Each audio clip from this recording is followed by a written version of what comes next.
Hello, this is Gabby here for you from Confidence After Cancer, and I hope this finds you well. This week's topic is all about something that comes up time and time again for people that I'm working with. And I've touched on it before, but I think it really warrants an episode of its own. And that is, how do you stop living in fear after cancer? Um, as I say, I'm going to talk about my own experience. I'm going to talk about some of the people that I'm working with, but I really want to give you some tips about how to shift your mindset and give you 5 practical tools that you can use if this is a problem for you. So it's all about life after cancer and living the best life that you can. And how do you reclaim your confidence and your peace and your joy, which is what I'm all about. And you can't do that if you're living in fear. And I know that's really obvious. So the reality of fear after cancer. So first of all, I just want to sort of acknowledge you if this is how you are feeling. And to let you know that many women face this fear after finishing cancer treatment. Men do as well, but studies show it is much more common in women for them to be worried about this for a longer period of time. The fear of recurrence, the fear of not being the same.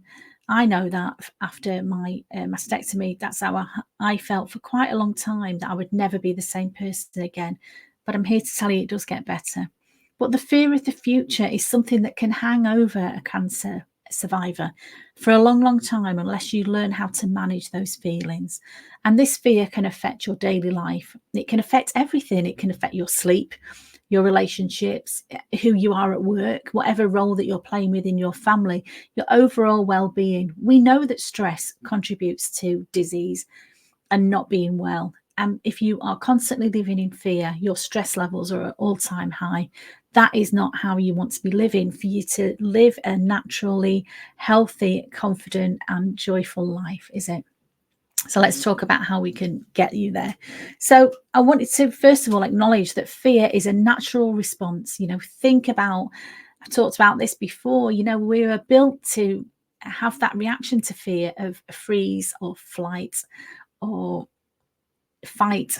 So it goes back to cavemen days, when there was the danger of a dangerous animal chasing after us. That's a natural reaction. To have that fear will keep you alive. That's how we're designed. Your body, all it's trying to do is keep you safe and keep you alive. So by allowing you to be in fear, it gets you away from the danger.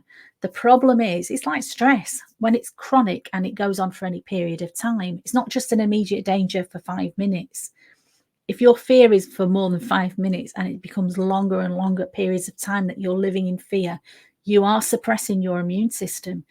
And we're not here to scare you. What I'm saying is it can almost become like a self-fulfilling prophecy. If you're living in fear of getting ill again, that fear can make you ill.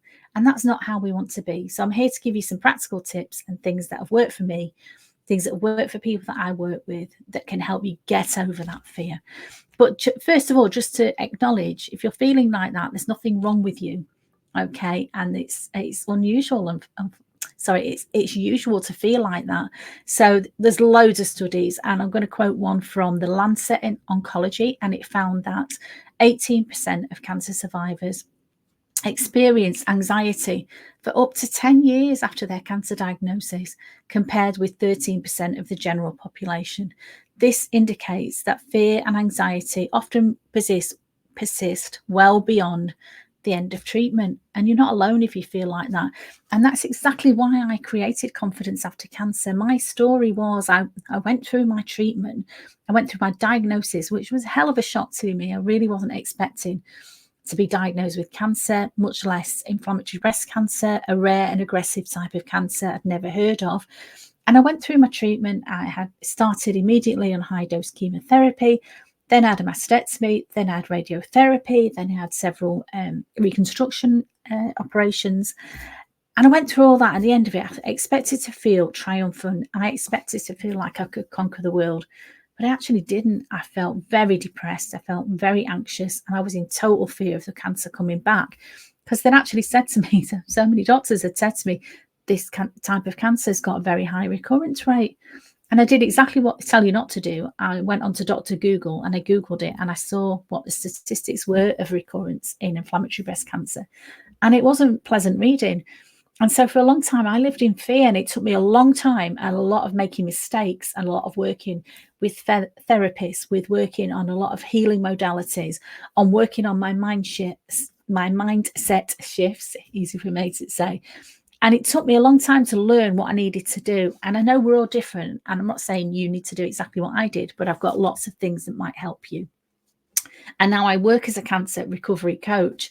I work with people and I see when they come to work with me, they are motivated to make changes because they are tired of living in fear and they want to move on, because we all know that's no way to be living. Okay. So I really want to acknowledge you if you're feeling like that and tell you you're not alone. There's nothing wrong with you. It's natural to feel like that, but there is so much that you can do for yourself to move forward. So what drives fear after cancer? Well, it might sound a bit obvious, but the fear of the unknown is something that I was really scared of. You know, your health concerns, will it come back? Will I be the same? What about my energy? I'm so exhausted. Will I ever get my energy levels back? My body's changing. I had a mastectomy. Other people have different types of surgery. You know, will I ever feel the same again? Will I ever feel feminine again? Will I ever feel like a woman again after that surgery? Now, I'm here to tell you, for me and for other people I know, it does get better with time, but it's a hell of a thing to go through, and I'm not going to make light of it at all. But also, the fear of a new life perspective can give you as well. For me, huge changes for me was I was always very career minded. I had come from a background where I left school at 16, went straight into work. After having a child, didn't go into further education immediately, and then went into the world of work where I was very good at the job that I did, and I studied part-time and I worked really hard, and I made my career really a place where I felt valued. It gave me status, it gave me a good lifestyle, gave me all of those things. And for a long time I thought that was what success was all about. It was having a successful career. And it really took a cancer diagnosis to make me realize it wasn't all that. It wasn't fulfilling me.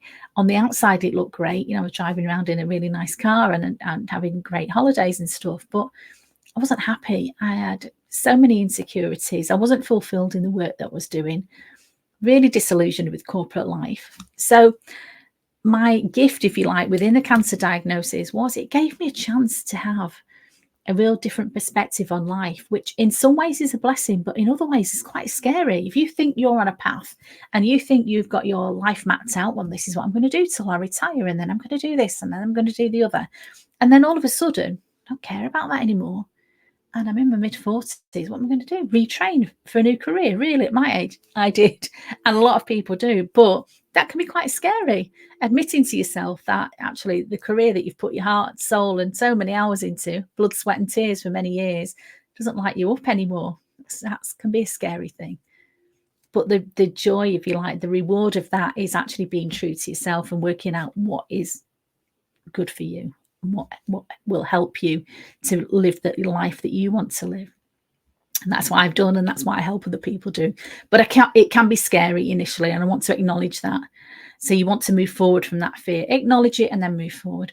You might always so fear you might also feel there's pressure from people around you to move on and be normal again, when it actually can feel impossible. I had a friend who said to me, probably with all good intentions, "Oh, you need to stop dwelling on that because it's not doing you any good. That's why you're so depressed." And it was like a knife through my heart. And I think she said it with all good intention. She was trying to help me. She just wanted me to stop feeling so bad, but it didn't help me at all. I didn't want to stop dwelling on it. I just wanted to feel differently, and it took me a while to work out how to do that. The power of acknowledging your fear is immense, and I can't tell you enough. So I'd encourage you to acknowledge your fear instead of suppressing it, instead of pretending everything's okay if it's not. Talk to somebody. You can talk to me. You can talk to me privately and in confidence if that's how you're feeling, but talk to somebody. Don't pretend it's not happening if that's how you feel. So I said I was going to give you some strategies to help you move forward. The first thing I'd say is your mindset shift. So if you can reframe the way that you think about the life's journey, the cancer diagnosis that you've had. So to reframe something is to put it in a different context. So for me, I took my fear of recurrence cancer was highly likely, they said, to recur. I took that as a motivation to change my lifestyle, to find out about nutrition, to get exercising, to start some healthy habits, to start putting boundaries in place at work, to start putting some boundaries in place in my personal relationship. I use that fear as a motivator to move me forward rather than keeping me small, keeping me stuck, keeping me where I was. The 5 practical tools I can give you, I'm going to touch very quickly on these, but there may be something that you've tried, maybe something you want to try in the future. The first one is breathing exercises. And this is all about just getting into the moment. You know, none of us are guaranteed the future. None of us know what's going to happen. What we do have is today. And so breathing and just learning how to deep breathe was a big thing for me. I was a real shallow breather, especially when I was stressed. So to learn how to take some deep breaths, and it can be really, really simple one, is like breathing in for 4. 1, 2, 3, 4. Holding that breath for 4. 1, 2, 3, 4. And exhale for 4. And counting out to 4. I can't do that while I'm talking. Just do that for a minute. And that really grounds me and reduces anxiety. The second tool I'm going to give you is journaling. And again, I've talked about this before, and it can be just writing down in a notebook, a stream of consciousness, whatever you're thinking about. Nobody else has to read this. This is just your thoughts, and it's something for you. The other thing that I like to do is a gratitude journal. And so at the beginning of the day or the end of the day, write down 3, 5, 10 things that you're grateful for. It can be big things, can be little things, but focusing on that gratitude for me takes me away from the scary thoughts sometimes that I might have in my head, and thinking about, actually, yeah, I've got a lot to be thankful for. Which leads me on to mindfulness and meditation. So being mindful, again, stops the fear. The fear can't exist at the same time you're living in gratitude, or you're living in just being mindful. And there's lots online, there's books you can read about mindfulness, but a really simple one is just to be very mindful and very present in the task that you're doing at the moment. It can be something as simple as making a cup of tea. It could be something as simple as washing some dishes. So if you imagine you're washing your dishes, and instead of thinking, chattering monkey minds thinking, what about this and what about that, and what if this happens, just thinking, oh, this is really nice feeling, the temperature of the water, the soapy suds on the cup that I'm washing. Oh, what can I smell? Can I smell the washing up liquid? Oh, this is a really nice thing that I'm doing. A very nurturing thing that I'm doing is cleaning. I find cleaning very nurturing, something that you're doing. Again, you being focused on the present. You're doing something for yourself. You're doing something very positive, and it's something you're in control of, which you may find a cancer diagnosis has taken a lot of things out of your control. Next one I'd recommend for you is setting small, achievable goals. So gradual steps to regaining control over your life. And again, I've talked about this before, that the magic, if you like, of just tidying up, of organising things in your life, organising a drawer, organising your cutlery drawer in your kitchen, take everything out, clean it, put it all back. Think about, is there stuff in here I don't use? Can I get rid of some of this? Can I make it all nice and clean and sparkly? Organising an underwear drawer, something like that, organising your bedside table. Organising things like that, putting small things in place, gradual steps, is training your mind to remember you're in control. There are so many things you can't control in life. Who knows what's around the corner, but there is a lot you can control. And so your environment and the way that you're living your life, you are in control of that. My 5th tip, and I love this one, I'm smiling as I say, is positive affirmations. And we use affirmations all the time, whether we're conscious of it or not. The way we talk to ourselves, we're always doing affirmations. So why not make them positive ones, rather than saying, oh, what if this happens? Oh, you always mess that up. How about being very conscious at first and reinforcing the habit of positive affirmations? For instance, I am stronger than my fear. Say that to yourself 10 times a day. I am stronger than my fear. And I am so happy that my body is healing, is another great affirmation to be saying to yourself. I am so happy that my body is healing. And if you say that to yourself and get that instant feeling of feeling proud, are feeling relaxed, are feeling happy that your body is healing. You're sending subliminal messages to your body that you're not a sick person anymore. I am happy that my body is healing. What a wonderful affirmation that is. But you can write your own. And if you want any help with that, just reach out to me.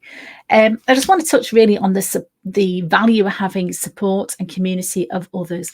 So many cancer survivors tell me they get great comfort and real help from other people that have been through a similar experience. So it can be working with a therapist, it could be attending a cancer support group, it could be finding other people that you can relate to, it could be working with a coach, whatever it is.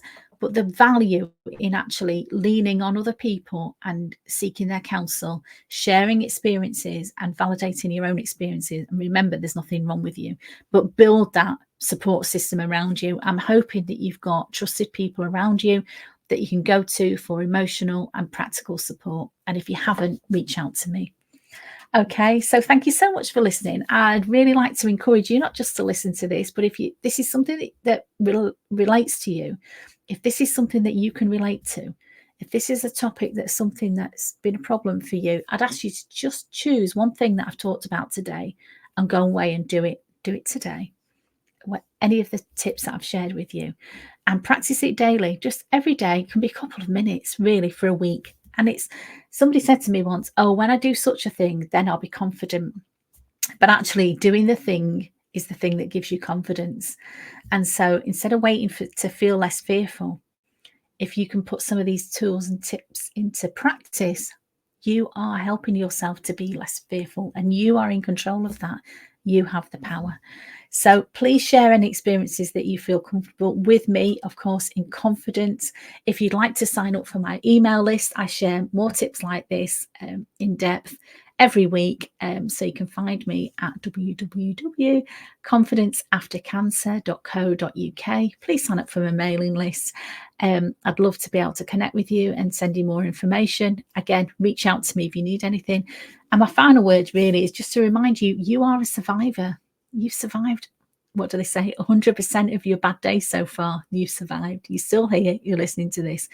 So just to remind you that fear is part of healing, but it doesn't have to be how your story ends. You do not have to remain in this fearful place for the rest of your life, because that's not living, is it, my darling? So thank you so much for listening.